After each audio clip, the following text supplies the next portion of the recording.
गोधन भैया चलले अहेरिया, खोरलीचा बहिना दिहली आशीषा होना। जियासु मोरा भैया, जियासु भैया लाख बरिसा होना। भैया के सिर पर पगिया, भौजों के माथे सिंदूर होना। नमस्कार दोस्तों, आप सबका स्वागत है संगीता के संसार में। तो दोस्तों, जैसे कि अभी मैंने वीडियो शेयर किया था आप लोगों के साथ में दरिद्र भगाने की विधि और दरिद्र कैसे भगाते हैं, क्यों भगाते, इस पर मैंने आप लोगों के साथ शेयर किया था। तो उसी पे मैं आप लोगों से एक बात करने वाली हूँ। मेरे पास बहुत सारे कुछ कमेंट आ रहे थे, बहुत नहीं कुछ कमेंट 4-5 ऐसे कमेंट आए। तो उनका वही कहना था कि पूछना था कि आप दरिद्र कब भगा रहे हैं, कर रहे हैं। मैंने उस वीडियो तो डाल दिया था, लेकिन मेरे को अब थोड़ा टाइम नहीं मिल पाया था, मैं बिजी हो गई थी कि दरिद्र भगाने का दिन क्या है। क्योंकि ऐसे तो अभी तो जैसे ग्रहण लग गया था, सूर्य ग्रहण लग गया था, और उसके बाद जो है सूर्य ग्रहण लगने के बाद में सूतक स्टार्ट, रात को ही सूतक मतलब 12 बजे के बाद से सूतक स्टार्ट हो गया था, दिवाली की रात से। फिर दूसरे दिन सुबह में जो है दरिद्र भगाने की विधि नहीं कर सकते थे, क्योंकि सूतक में विधि करने से कोई फ़ायदा होता नहीं। तो इसीलिए उस दिन जो है लोगों ने मतलब दरिद्र नहीं भगाया दिवाली के अगली सुबह में। और जहाँ लोग भगाते हैं, और कहीं पे तो जैसे आप लोगों को बताया कि एक दिन रुक के और दूसरे दिन फिर भगाते हैं, दरिद्र को घर से निकालते हैं, ये वाली विधि करते हैं। तो ये विधि जो है ये कब है, तो ये विधि मतलब जो नहीं मानते कि नहीं हम तो बस है दिवाली के सुबह में भगाना है, दरिद्र की विधि करना है, तो वो लोग तो कर लिए होंगे। लोग बहुत लोग ऐसे, कुछ लोग मुझे नहीं पता, लेकिन एक बता रही हूँ। और कुछ लोग तो जैसे अभी जानते होंगे तो नहीं किए होंगे। तो अभी मेन कब हो रहा है ये इस पर मैं आपको बता रही हूँ। बहुत लोग कर रहे हैं, ज़्यादा से ज़्यादा लोग कर रहे हैं। अभी 27 तारीख को यानी कल है, इसलिए मैंने सुबह सुबह आप लोगों के साथ मैं बता रही हूँ। तो आज 26 तारीख है, कल 27 को, कल 27 की सुबह करेंगे। अभी जैसे तो एक दिन का 2 दिन का गैप हो गया, लेकिन भगाना तो है ही ना। तो मतलब ऐसा कुछ नहीं है कि आप लोग रात भर मतलब 1 दिन 2 दिन हो गया कैसे छोड़ेंगे, ऐसा नहीं है।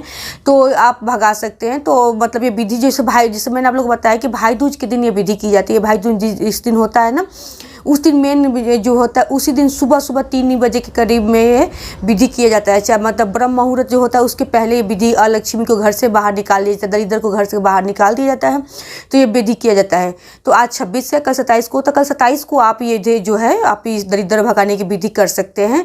और ये होता है क्योंकि अब बहुत जगह पे ना, कुछ ही जगहों पे जो है कल रात को थोड़ा बहुत जो है गोधन, क्या बोलेंगे आप लोग उसको, बनाना, गोवर्धन पूजा जो बोलते हैं ना, 2 दिन होता है। जैसे हमारे यहाँ एक दिन गोधन का जो गोवर्धन पूजा होता है वो होता है, फिर दूसरे दिन भाई दूज होता है, उसी को बना के गोबर से बनाया जाता है जो।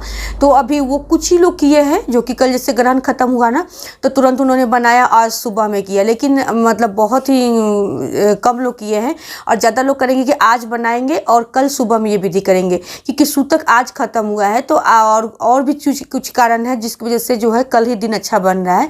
इस बार पहली बार ऐसे, मतलब मुझे जहाँ तक पता है कि बहुत पहली बार से ऐसा हुआ, जब तक मुझे जानकारी है। कि अब पहली बार नहीं बोलूँगी, मतलब बोलूँगी कि मुझे अब जानकारी में मेरे पहली बार ये हुआ है कि 2 दिन का गैप होके और भाई दूज का जो हो रहा है विधि हो रहा है। तो आप लोग आराम से सुबह में जो है आप ये 27 तारीख को सुबह में दरिद्र भगाने की विधि कर सकते हैं। एक बीच में मैं भूल ना जाऊँ, ऐसे बहुत सारे कमेंट मेरे पास 2-4 आए कि अभी तो ये सब चीज़ बहुत ही ख़त्म हो चुका है, जो रस्म रिवाज होता है ये सब चीज़ें बहुत गांव में भी अब लोग ख़त्म कर रहे हैं। नहीं बोलते कि लक्ष्मी को हम क्यों लक्ष्मी को हम क्यों भगाए, ये करें। तो वो लक्ष्मी को नहीं, लक्ष्मी की बड़ी बहन दरिद्रता जो बोलते हैं, दरिद्र जो अलक्ष्मी है उनको हम घर से भगाते हैं। घर में कौन चाहेगा कि घर में आपके अशांति रहे, क्लेश रहे, मतलब हर चीज़ से प्रॉब्लम रहे, हर कोई नहीं चाहता है। तो जो नियम है उसको करना जरूर चाहिए, क्योंकि अगर हम करेंगे तो हमारे आने वाले पीढ़ी उसको जानेंगे, वो भी सीखेंगे, करेंगे। जैसे हमने अपने बड़ों से सीखा, हमने अपने माँ से, अपने दादी से सीखा, वैसे हमारे आने वाले करेंगे। तो इस चीज़ को छोड़ना नहीं चाहिए। वैसे ही हमारे सनातन धर्म जो है बहुत ही डाउन चला जा रहा है। तो इस चीज़ को लोग बोलते इससे क्या होगा, लेकिन इसको करने से हमारा क्या बिगड़ रहा है। सबसे पहले तो ये बात है ना कि हम इसको कर रहे हैं तो कुछ बिगड़ तो नहीं रहा है ना। ये चीज़ तो हमें अच्छा लगता है कि एक चीज़ ये है, ऐसे करना चाहिए। और आप इसको देखेंगे तो इसको कथाओं में है कि लक्ष्मी की बड़ी बहन अलक्ष्मी है, जो कि घर में नहीं रहना चाहिए, वो बाहर ही रहती हैं। जहाँ ऐसे चीज़ें खराब चीज़ें होता है, अशुभ चीज़ें, तो वहाँ पे अलक्ष्मी रहती है। जहाँ शुभ होता है, जहाँ धन की देवी सबकी मतलब अब माँ नाम क्या बोलूँ, लक्ष्मी होती है। तो फिर ये चीज़ करने में क्या जाता है, जब हम करेंगे तो हमारे बच्चे आने वाले हमारे बच्चे सीखेंगे, वो फिर आगे जाके वो बढ़ाएंगे। तो जितना तक मुझे सभी से हाथ जोड़ के प्रार्थना है सभी से कि जो भी रस्म रिवाज है ना, आप उसको ज़रूर फॉलो कीजिए और अपने बच्चे को सिखाइए, अपने बच्चे को बताइए। क्योंकि हमारा वैसे ही हमारा चीज़ ख़त्म होते जा रहा है। और चीज़ थोड़ा समय अपने लिए भी निकालिए। अच्छा मेरा ज़्यादा हो गया, लेकिन ये चीज़ हमें करना चाहिए। अब दूसरी बात पे आ जाते हैं कि इस दिन करना है 27 तारीख को करना है। तो जल्दी से जल्दी मैं वीडियो बनाती हूँ और आप ये शेयर कर दीजिएगा। आप लोगों से रिक्वेस्ट है कि इसको शेयर कर दीजिए ताकि लोगों को जानकारी मिल सके। दूसरी बात है कि ये चित्रगुप्त पूजा भी बोलते हैं और भाई दूज भी बोलते हैं। तो जब हम ये सब कर लेते, शुभ को करने के बाद, मैंने पहले पिछली वीडियो में बोला है, हाथ पैर धो के आराम से जो है आप हाथ पैर धो के घर में, फिर मतलब घर में बाहर तो पहले तो जैसे गांव में होता था कि घर के बाहर कुएं होते थे, हैंडपंप होते थे।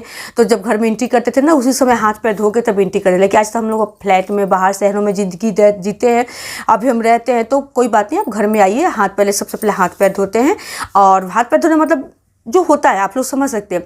फिर उसके बाद अपना काम स्टार्ट करते हैं। तो लगे हाथ लोग फिर अपने घर की साफ़ सफाई करने लगते हैं, झाड़ू पोछा करना, जो भी अपना बर्तन मतलब अपना करके फिर नहा के फिर वो विधि किया जाता है। जहाँ विधि होती है, जैसे जिस टाइप की जो जिसकी पूजा होती है वो पूजा करते हैं।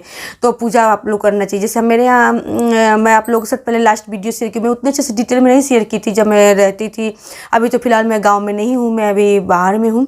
तो गाँव में चीज़ों को अच्छे से मैं दिखा पाती। तो उस समय उसको श्रापना बोलते हैं। एक कांटे होता है, उस कांट से श्राप सकते हैं। और मैं एक इम्पॉर्टेंट आप लोगों को जानकारी में देना चाहती हूँ। मैं भी इसमें थी, लेकिन मैंने भी एक तोड़ निकाला है इसका।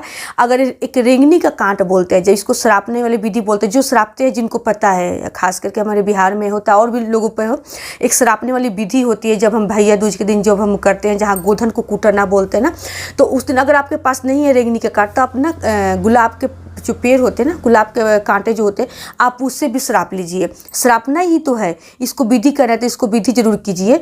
और इसकी बहुत जिनको जानकारी नहीं है, या फिर मैं बता दूं इसकी कहानी क्या है, श्रापते क्यों हैं। और ये भाई बहन का जो मतलब बहुत लोगों को पता होगा, लेकिन जिनको नहीं पता ऐसा थोड़ा बहुत मैं जो जानती हूँ मैं आप लोग से शेयर कर रही हूँ कि ये जो भाई बहन का त्यौहार ये होता है भाई दूज, और जो श्रापना होता है तो क्यों होता है। तो जो यहाँ पे जो भाई बहन होते हैं, तो उसका जो भाई था ना, जो हमारे यहाँ जो भाई बहन का नाम रखते थोड़ा सा अलग है, आप लोग हंसेंगे। और अगर कोई और नाम हो तो आप लोग अगर पता होगा तो आप जरूर कमेंट कीजिएगा कि और भी नामों से जो है बोलते हैं हम। तो हमारे यहाँ बोलते हैं खोरलीचा बहन और गोधन भाई, ऐसे बोलते हैं। गोधन भैया और खोरलीचा बहन बोलते हैं। तो जो गोधन भैया थे ना, तो उनको जैसे था कि उनका मृत्यु होने वाली है, और जल्दी मतलब बहुत ही कम एज में था उनका, क्या बोल अल्पायु उनका, मतलब एज कम था, कम में ही जल्दी होने वाला था। तो जो उनकी बहन थी ना, खोरलीचा बहन, वो यमराज अपने भाई को बहुत श्रापने लगी कि तू ये हो जा, तू वो हो जा, मतलब गुस्से में ही मर जा, तू ये हो जा, तू जा, ऐसे कैसे करके ऐसी कहानी है। कि मुझे डिटेल में नहीं पता, लेकिन हमारे बोलते थे। तो इतना शराबी अपने भाई को, इतना शराबी ना कि जब तो भी यमराज फिर सोचने लगी कि अरे ये तो बहन हो कितना शराब रही है, मरने की कब बोल रही है, तो फिर मैं इसको क्या मारूं। फिर उन्होंने जो है उसको छोड़ दिया, मतलब वो यमराज नहीं आए, उनको मृत्यु नहीं हुआ। तो फिर उसके बाद वो छोड़ के चले गए। तो बहन भी खुश हो गई कि मेरे इस श्रापने के कारण, जो वो गुस्सा में ये नहीं कि वो अपने भाई को कर रही थी, वो यमराज को भी लेके लपेटे में मतलब लेके, और वो श्राप रही थी कि तुम यमराज तुम ऐसे हो, मतलब नहीं बोलते कि गुस्सा में लेके करेगा, तुमने ऐसे कर दिया। तो दोनों को मतलब भाई को सहारे वो यमराज को भी बोली थी। फिर तो यमराज को भी लगा कि अरे ये बहन होके अपने भाई को इतना श्राप रही है, मार रही है, मैं क्या मारूँ इस को, गोधन को। तो फिर उन्होंने वहाँ से वो चले गए। तो इसलिए खुरलीचर ने जो है श्राप रही थी कि इससे यमराज भी डर जाएंगे कि ये अपनी बहन हो के अपने भाई को मार रही है, तो मैं नहीं मार सकता, चलो छोड़ देता हूँ, रहने देता हूँ। तो इसीलिए इसको इस जो हमारे त्यौहार बनाया है भाई दूज का जो पूजा बनाया हुआ है, यही कारण है इसके पीछे। ये इसीलिए कि एक बहन ने अपने भाई को बचा लिया। तो ये जो गीत मैंने स्टार्टिंग में गाया, आप लोगों के साथ शेयर किया, तो वो अपने आशीर्वाद दे रही है अपने भाई के लिए कि भाई को जिंदा रहा तो भाई जब बचेगा तो मेरी बहन भाभी को में मांग सिंदूर रहेगा, तो वो आशीर्वाद दे रही है। तो ये भाई बहन का बहुत ही प्यारा सा पवित्र प्यारा सा मतलब त्यौहार है। तो ये इसके पूजा का मेन कारण यही है। श्रापते हैं तो फिर एक विधि, जब जीभ पे जब श्रापते हैं तो उस विधि को करने के बाद फिर बोलते हैं कि मैंने श्रापा है, तो उससे मेरे जीभ में कांट, पहले तो श्राप देते हैं, पहले घुमा के और रख देते हैं। अगर होगा वीडियो तो वीडियो है मेरे पास में, तो अगर हो सके तो मैं शेयर करूँगी टाइम रहा तो, नहीं तो फिर मैं लिंक दे दूँगी मेरी वीडियो पर, आप लोग जाके देख लीजिएगा, मैंने बताया है उसमें। तो पहले तो ऐसे घुमा के कांटे रख देते हैं, फिर दोबारा जब करते हैं तो बोलते हैं जिसको मैंने श्रापा, उस जिस जीभ से मैंने श्रापा तो उस जीभ में मेरे कांटे चुभे। ऐसे करके उसको वहाँ पर नीचे जो उपले होते हैं ना, गोबर के बने हुए उपले या गोबर होते हैं, उसमें इसको रखा जाता है। फिर उसको बात करने के बाद जो रुई होता है ना, तो रुई को ऐसे से करते हैं और बोलते हैं कि क्या, तो लोग अगर जो पास में होता है कोई पूछता है कि क्या कर रहे हो, पूछा जाता है, तो बोलते हैं जिसको जिसको श्रापा हूँ उसको मैं सांसों को जोड़ रहा हूँ, जिसको जिसको मैंने बुरा आज एक से कर रहा हूँ उसको सांसों को जोड़ रहा हूँ। ऐसे ऐसे जोड़ते हैं उस रुई को, पहले तोड़ लेते हैं, फिर उसको ऐसे ऐसे करके जोड़ते हैं। मैं आपको दिखा दूँ क्या, तो थोड़ी वीडियो मेरी लंबी हो जाएगी, तो ऐसे करते हैं। फिर लास्ट में करते हैं, फिर उसको पानी पिलाया जाता है। तो एक बाल का लट, छोटा सा लट पकड़ के ऐसे पीते हैं और बोलते क्या पी रहे हो, तो बोलते कि मैं सबका, जिसको मेरे अपने एक देखिए स्त्री और क्या है, माँ हो बहन हो, मतलब कितना चीज़ बनाया हुआ है नेचर ने। मैंने सबका मतलब अपने फादर का, अपने भाई का, अपने पिता का, अपने पति का, सबका मतलब दुख के तकलीफ़ को मैं ले रही हूँ, मैं पी रही हूँ। उनके जो भी रोग बलाएँ हैं मैं सबको ले रही हूँ, मैं अपने ऊपर ले रही हूँ। मतलब कितनी स्त्री स्ट्रांग है, इसको गलत में लेकर मत जाइएगा, जो बनाया है सो बनाया है।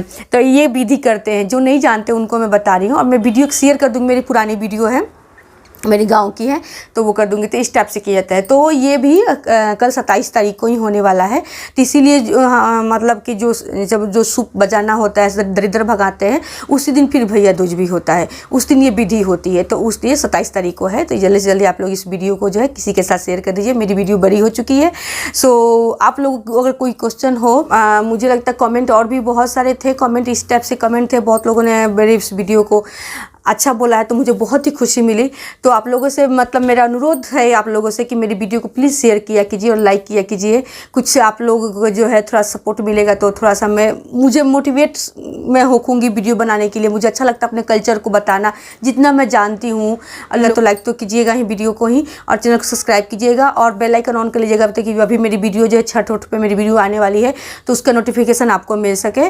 तो इसके साथ ही मिलते हैं नेक्स्ट वीडियो में। तब तक के लिए नमस्कार। आप लोग अपना ख्याल रखिए और जय छठी मैया। अभी से ही छठी मैया आप सब पे कृपा बनाए रखिए कि छठ आने वाली है, और भाई दूज की भी बहुत सारी आप सबको हार्दिक शुभकामनाएं।